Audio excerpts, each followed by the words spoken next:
Momen menarik dan menggelitik terlihat menjadi perbincangan hangat di kalangan rakyat negeri jiran Malaysia.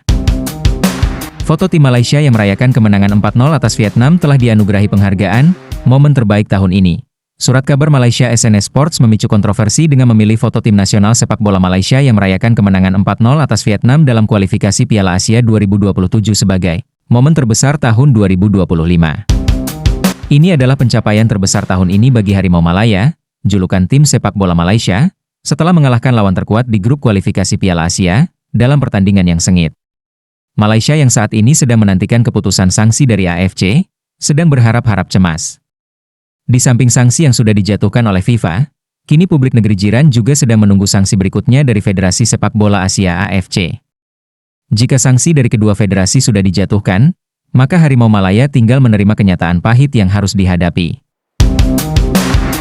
Terkait postingan media tersebut, yang Mimin cermati sebagai bentuk sindiran, sepatutnya sebagai pecinta sepak bola khususnya Asia Tenggara, kita nantikan saja hasil akhirnya. Beralih ke La Liga Spanyol. Barcelona sukses meraih kemenangan dan mengantarkan El Barca kokoh memuncaki klasemen sementara dengan torehan 49 poin. El Barca memastikan kemenangan lewat 2 gol di menit-menit akhir yang dicetak Dani Olmo dan Robert Lewandowski.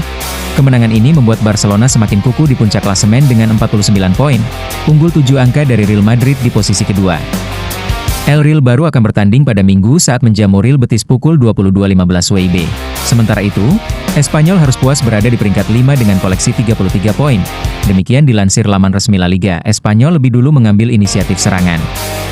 Roberto Fernandes nyaris membawa tuan rumah unggul pada menit ke-19, tetapi tembakannya dari dalam kotak penalti masih mampu diamankan kiper Barcelona, Joan Garcia. Barcelona merespons melalui aksi individu Lamine Yamal, tetapi sepakan pemain muda itu dari sisi kanan masih melebar. Garcia kembali menunjukkan refleks luar biasa pada menit ke-39 dengan menepi sundulan Premia di tiang dekat yang menyambut umpan silang Carlos Romero. Hingga turun minum, tidak ada gol tercipta dan skor tetap 0-0. Memasuki babak kedua, Barcelona meningkatkan intensitas serangan. Sundulan jarak dekat Jules Koundé nyaris memecah kebuntuan, tetapi Dimitrovic masih sigap mengamankan bola. Di sisi lain, Joan Garcia kembali menjadi tembok kokoh setelah menggagalkan peluang Roberto Fernandes pada menit ke-68. Tekanan silih berganti berlanjut.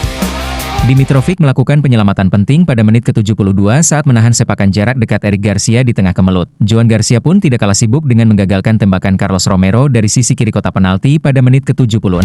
Kebuntuan akhirnya pecah pada menit ke-86. Fermin Lopez menusuk dari tengah sebelum mengirim bola ke Dani Olmo di sisi kiri. Tanpa kontrol, Olmo melepaskan tembakan akurat ke pojok kiri gawang yang tidak mampu dijangkau Dimitrovic.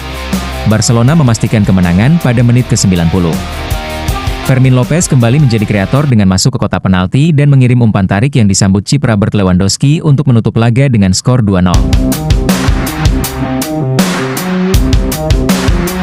Beralih ke Serie A, Sassuolo gagal memetik poin penting saat bertemu Parma di pekan ke-18. Sassuolo yang diperkuat Kapten Timnas Indonesia Jai Itzes, tak mampu meraih poin saat bermain di kandang. Jai dan rekan hanya mampu bermain imbang 1-1. Gol Sassuolo dicetak oleh Christian Torstvedt. Sedangkan gol dari Parma dihasilkan oleh Matteo Pellegrino. Hasil seri ini membuat Sassuolo kini mengemas 23 poin dari 18 pertandingan. Mereka tertahan di posisi 9 klasemen sementara Serie A. Sementara Parma baru mengoleksi 18 angka saja dari 17 pertandingan. Mereka saat ini terdampar di peringkat 16. Pertandingan dimulai dengan tempo cukup tinggi dari kedua tim. Sassuolo mencoba menekan lebih dulu melalui serangan cepat dari lini depan. Peluang pertama datang dari kaki Andrea Pinamonti pada menit awal laga.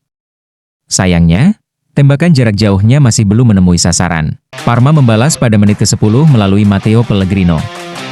Sepakan kaki kirinya dari tengah kotak penalti masih melenceng dari gawang Sassuolo. Gol pembuka akhirnya tercipta pada menit ke-12 untuk Sassuolo. Christian Torstvedt mencetak gol lewat sundulan akurat setelah menerima umpan silang Sebastian Walukiewicz. Parma tidak menyerah dan terus mencari celah.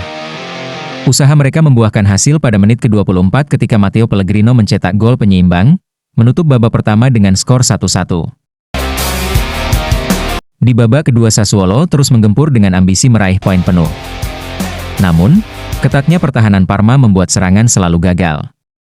Dan hingga pertandingan berakhir, Sassuolo harus rela berbagi angka dengan tamunya. Walaupun Sassuolo kini masih aman di papan tengah klasemen, namun ancaman tergeser tetap menjadi peringatan. Pasalnya Parma dan tim lain masih memainkan 17 pertandingan, sementara Sassuolo sendiri sudah menjalani pertandingan ke-18. Sementara itu raksasa AC Milan masih kokoh di puncak klasemen sementara Serie A dengan poin 38 juga dari 17 laga, dan disusul Inter dan Napoli di urutan 2 dan 3, yang bahkan baru memainkan 16 pertandingan. Melihat hasil ini, tentu saja pelatih Fabio Grosso harus putar otak agar timnya tidak terperosok dari zona aman klasemen.